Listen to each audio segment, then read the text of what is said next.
Sari met him at the door, carrying a reed basket. Together they set off toward the gate which opened on the road. Ani waved to them as they passed the field where he was raking stubble. "Where are you going?" he asked. "We're sand people, and we're moving to another place where there will be more grass for our cattle," Kafi answered. He was already pretending hard. "Oh, I see," said Ani. "I wish you good fortune." The children waved goodbye to him and went through the gate into the road. "Where shall we go?" asked Kafi then. "I don't know," answered Sari. "The men always decided where we were to go next, so you will have to do it. We might go out to the desert. There's sand there, so that ought to be a good place for sand people to go. We didn't live where there was just sand. There had to be grass too," Sari reminded him. "Mostly we stayed on the edge of the desert." "This desert has an edge," pointed out Kafi. "You can set it off there. That's where those yellow cliffs are." "Let's go there then," said Sari. They started up the road, but they had not walked very far before Kafi said, "This road won't lead us to the desert. It goes to the temple and then on to Memphis. I think the shortest way would be to go across the fields. It isn't very far that way." The yellow cliffs beyond the level green valley did look very near.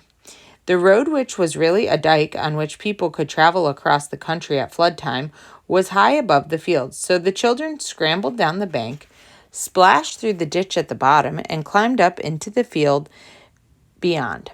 At first they had a wonderful time. They herded their cattle and kept them headed toward the cliffs as good shepherds should.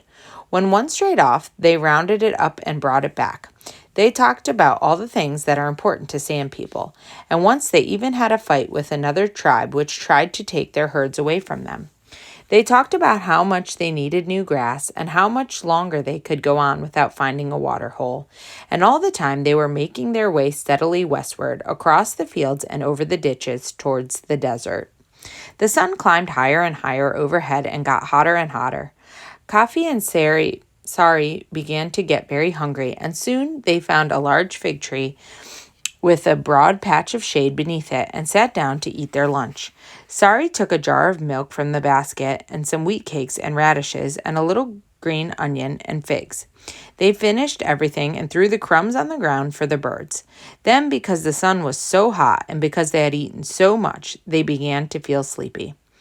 "We might pretend that it is night now and that we're going to sleep," said Kafi, yawning. "All right," agreed Sari. "Do you think we ought to tether the cattle?" "I don't think they will wander away," answered Kafi. "Let's just leave them as they are." With that, he was sound asleep. It was the middle of the afternoon when they awoke, and the sun was already sliding downhill toward the west. "We shouldn't have slept so long," said Kafi. "We'll have to hurry if we want to get there and home again before supper." They picked up their basket and started on again. They walked and walked, but they soon began to notice that the yellow cliffs seemed almost as far away as they had when they started out that morning. "Sari," said Kafi finally, "the desert is farther away than I thought it was." Sari did not answer. They walked on. Then Kafi said, "Perhaps we had better go back. After all, we can pretend that we got there, and we can come again some other day when we can start earlier," he added quickly. Sari looked back over her shoulder the way they had come. The field stretched far behind them. She couldn't even see the temple road or the villa. "I think we had better go back," she said. "They might worry about us if we are gone too long. Besides, we haven't any more food." So they turned back. They walked and walked. They did not stop now to herd their cattle. In fact, they had forgotten all about them. All they wanted was to get home, and home was a long way off. "I didn't think we had come so far," said Kafi at last. "Neither did I," said Sari in a small voice. "My feet hurt," she added. "So do mine," said Kafi. They walked on across more fields and splashed through more ditches. Finally, they came to one where the water was halfway to their knees. "I don't remember crossing as deep a ditch as this, do you?" asked Sari as they climbed the bank on the other side. "No, but we must have," said Kafi. "I remember those 3 palm trees over there, and besides, here are our footprints pointing the other way." They crossed the field and came to the next ditch. Here, too, the water was much deeper than they remembered it. Suddenly, Kafi realized what was happening. "Sorry," he said in a frightened voice. "I know why the water is deeper. It's the flood. Come on, we'll have to hurry." They began to run over the uneven ground In each ditch, they came to the water. It was deeper than it had been in the one before. First it came to their knees, then to the edge of their kilts. Then they began getting wet in earnest. The water was muddy, too. Coffee and Sari looked more and more bedraggled as they hurried on. To make matters worse, the sun at last sank behind the desert cliffs, and it began to get dark. Sari began to whimper a little. "Don't worry," said Coffee, trying to comfort her. "I can see the temple road." He pointed ahead to where the dike stood up like a ridge in the twilight.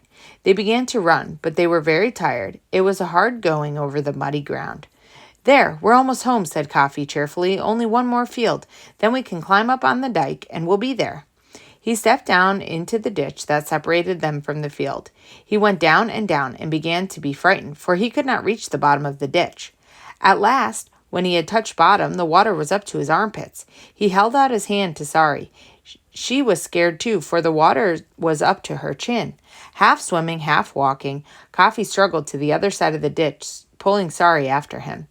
Then they clambered up the bank and started across the last field, shivering in the cool evening air.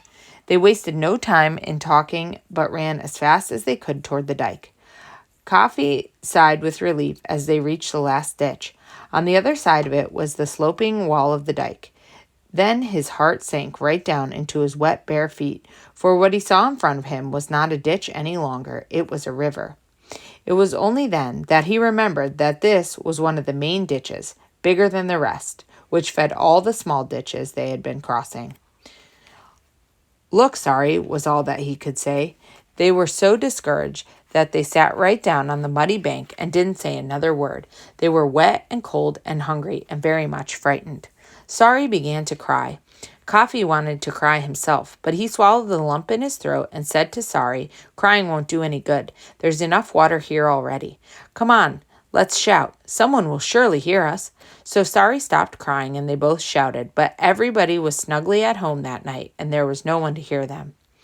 After a while, they stopped, and Coffee said, "They'll surely miss us at home before long. I told Father what we were going to do." Then he remembered that he had wondered, when he had spoken to Sakaris, if his father had heard what he said, and he did not feel at all sure, sitting there on the wet bank that Sakaris had. But he did not tell Sari. They just sat there, saying nothing, and waited for someone to find them.